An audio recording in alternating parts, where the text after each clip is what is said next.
President Kardashian is on television as we speak. I decided not to jip President Kardashian. I figure you're angry and depressed enough as it is.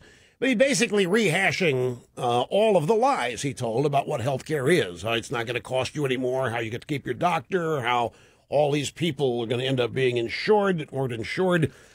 About that, you know, people still digging through this thing. The ruling is close to 200 pages. The law itself is 2,700 pages. Yes, he's spiking the football. Of course he was going to spike the football. We're the only ones who weren't going to spike the football. Of course he's spiking the football. I really concerned here, the amount of power this guy is now going to think that he's got. And it's payback time now, by the way. Ask Arizona about that. This is payback time. But they're going to have to readjust their campaign strategy because I know Obama was going to run against, four white guys and an Uncle Tom. He can't run against Supreme Court now. He's really had a big campaign issue taken away from him in one sense, and we've had one handed to us. And this whole thing has now become purely political with the court ruling that this is a tax. And it turns out to be the largest tax increase in world history and a tax that we were deceived about. It becomes a purely political issue. It's made to order for the campaign. Made to order.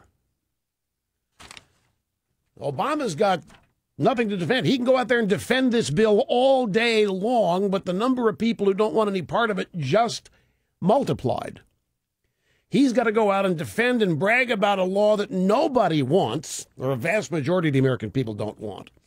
He has to go out and try to defend an economic plan that's resulted in destruction of the American private sector. So you try to look for positives wherever you can, folks. And along those lines, there is a, to me, still somewhat confusing aspect of a ruling here on Medicaid and the states. There's this little excerpt here from the majority opinion. Nothing in our opinion precludes Congress from offering money under the Affordable Care Act to expand the availability of health care and requiring that states accept such funds, comply with the conditions on their use. But what Congress is not free to do is penalize states that choose not to participate in that new program by taking away existing Medicaid funding. So the Supreme Court apparently has decided that the government, in this case the Department of Health and Human Services, cannot penalize states who choose not to participate in the new Medicaid expansion. Again, nothing in our opinion precludes Congress from offering funds under the Affordable Care Act to expand the availability of health care and requiring that states accept such funds, comply with the conditions of the use of the money.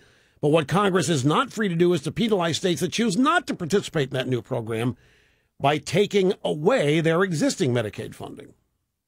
So they can't do a health care version on Arizona, like they did on immigration in Arizona to the rest of the states. But remember who we're talking about here.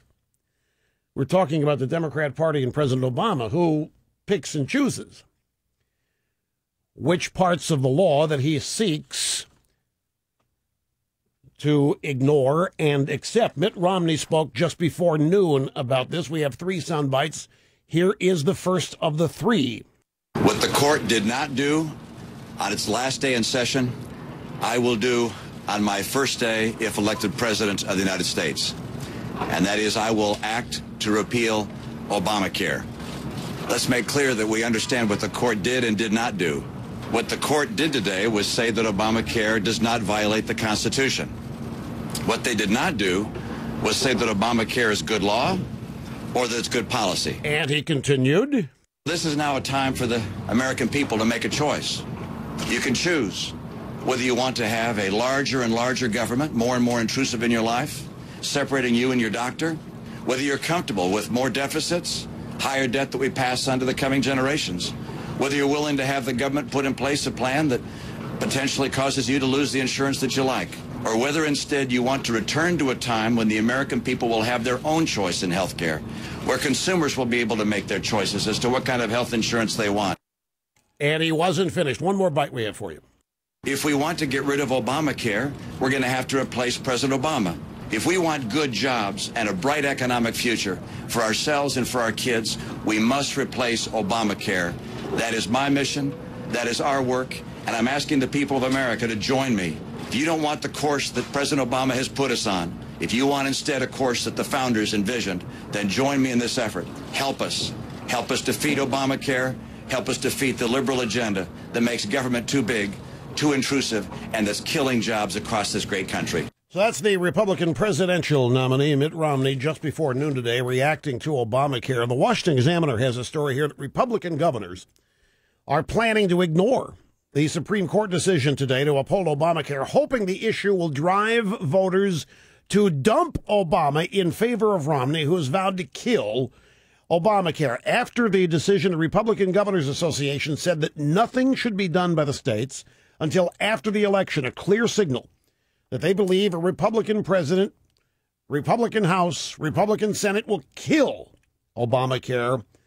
The Governors Association Chairman Bob McDonnell said today's ruling crystallizes all that's at stake in November. The only way to stop Barack Obama's budget-busting health care takeover is by electing a new president. Obama's health care takeover encapsulates his presidency. Obamacare increases taxes, it grows the size of government, puts bureaucrats over patients while doing nothing to improve the economy. And that's exactly right. And does so as a result of a massive tax increase that the regime, the president, and the Congress all denied this bill was. Our freedom of choice just met its death panel, the Supreme Court.